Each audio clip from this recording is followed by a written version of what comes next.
নমস্কার বন্ধুরা, শ্রাবণীর পাকঘরে সবাইকে স্বাগত জানাই। তোমরা সবাই ভালো আছো নিশ্চয়ই? আমিও খুব ভালো আছি। আজ আমি একটা ইউনিক রেসিপি নিয়ে চলে এসেছি, পটল বাটার বড়ার কারি রেসিপি নিয়ে। তাহলে চলো রেসিপিটা শুরু করা যাক। আর রইল যখন পটল বাটার কথা, তাহলে পটল তো নিতেই হবে। পটলগুলো খুব ভালো করে ধুয়ে নিয়ে চলে এসেছি, আর ছোট্ট ছোট্ট টুকরো করে সব কেটে নিয়েছি। যেগুলো খুব মোটা দানা মানে পাকা দানা, সেগুলো বাদ দিয়ে দিয়েছি। বাকিগুলো নিয়েছি একটা মিক্সিং জারের মধ্যে খুব ভালো করে পেস্ট করে নেব বলে। তো মিক্সিং জারের মধ্যে আমি ভরে নিচ্ছি, দেখতেই পাচ্ছ। এবারে খুব ভালো করে ভরে নেব, কিন্তু তার আগে এর মধ্যে দিয়ে দিতে হবে কিছু জিনিস। সেটা হচ্ছে আদা আর কাঁচা লঙ্কা। 2 গাঁটের মতো আদা আর 4টে কাঁচা লঙ্কা নিয়ে খুব ভালো করে একসঙ্গে বেটে নিয়েছি।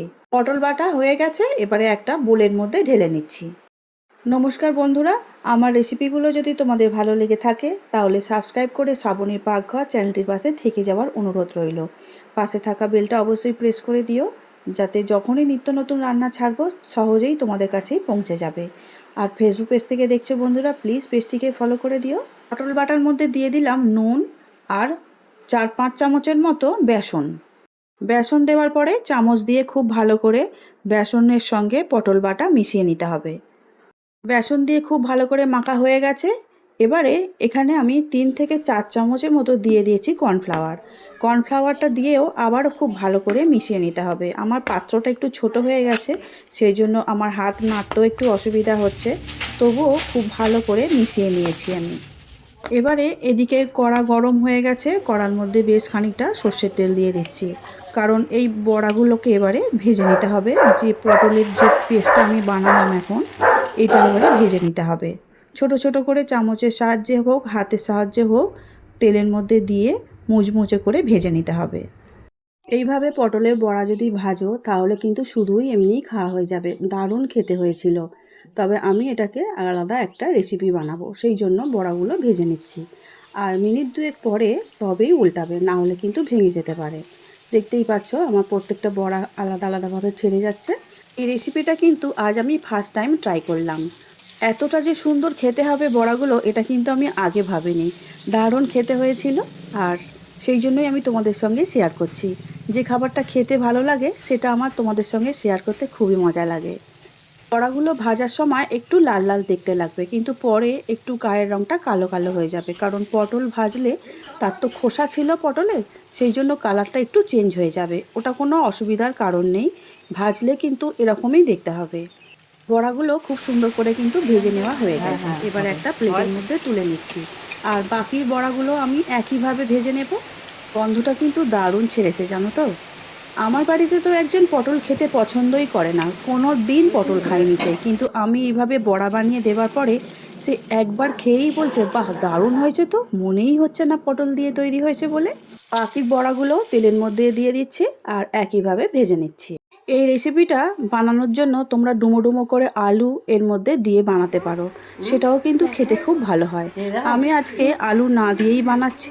মশলার জন্য এখানে নিয়েছি আদা রসুন পেঁয়াজ, আর মিক্সিতে খুব ভালো করে পেস্ট বানিয়ে নিয়েছি। আর নিয়েছি তিল আর কাজু বাটা।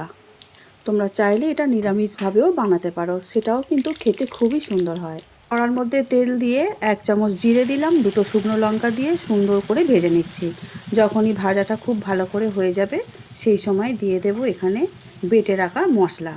আদা রসুন পেঁয়াজ একসঙ্গে বেটে নিয়েছিলাম। তোমরা এখানে নিরামিষভাবেও করতে পারো, নিরামিষভাবে বানালেও কিন্তু আরও খেতে ভালো হয়। আদা রসুন পেঁয়াজটা খুব ভালো করে কষে নেওয়া হয়ে গেছে, এখানে বেটে নেওয়া টমেটো সেটা দিয়ে দেব। টমেটো বাটা দেওয়ার পরে আবারও কিন্তু একসঙ্গে খুব ভালো করে মিশিয়ে ভাজতে হবে, কারণ টমেটো বাটারও একটা গন্ধ আছে, সেই জন্য টমেটো বাটার গন্ধটা যতক্ষণ না যাবে টেস্টটা কিন্তু অতটা ভালো আসে না।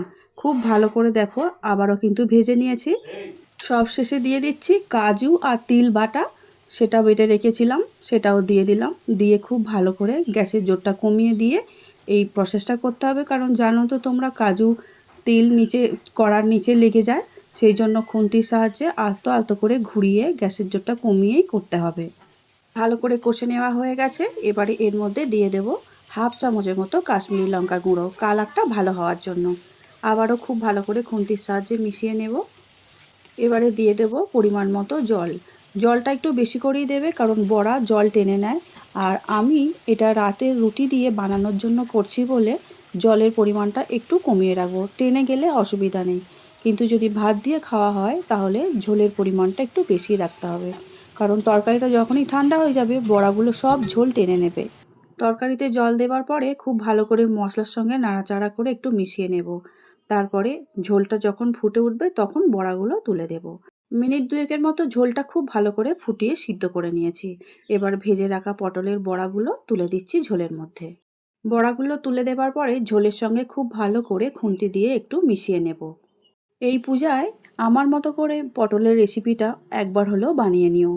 আজকে আমার এই পটলের গ্রেভি রেসিপিটা তোমাদের কেমন লেগেছে অবশ্যই কিন্তু কমেন্ট করে জানিও। তোমাদের কমেন্ট পড়তে আর উত্তর দিতে আমি খুবই ভালোবাসি। আর তোমরা এত সুন্দর সুন্দর কমেন্ট করো যে কমেন্ট পাওয়া মাত্রেই সুন্দর করে আবারও একটা রেসিপি বানানোর জন্য উৎসাহ জেগে যায়। দিয়ে দিচ্ছি পরিমাণ মতো নুন, আর দিচ্ছি ১ চামচ চিনি। চিনিটা তোমরা যদি না চাও নাও দিতে পারো, যেহেতু সবজির রেসিপি সেই জন্য আমি এখানে চিনিটা অ্যাড করলাম। খেতে একটু বেশি ভালো হয়। এবারে খুন্তি দিয়ে আলতো হাতে একটু নাড়াচাড়া করে নিতে হবে। বড়াগুলো ঝোলের সঙ্গে যেহেতু চিনি আর নুন দিয়েছি, দেখো দেখে বুঝতেই পারছো কতটা ঝোল ছিল বলো তো। টানা শুরু হয়ে গেছে, অনেকটা ঝোল কমে গেছে। পটল বাটার বড়ার রেসিপি আমাদের কিন্তু একদম তৈরি হয়ে গেছে। সবশেষে একটু ঘি দিয়ে দেব। ঘি দিয়ে আবারও একটু ভালো করে নাড়াচাড়া করে নিয়ে একটা সার্ভিং প্লেটের মধ্যে তুলে নেব।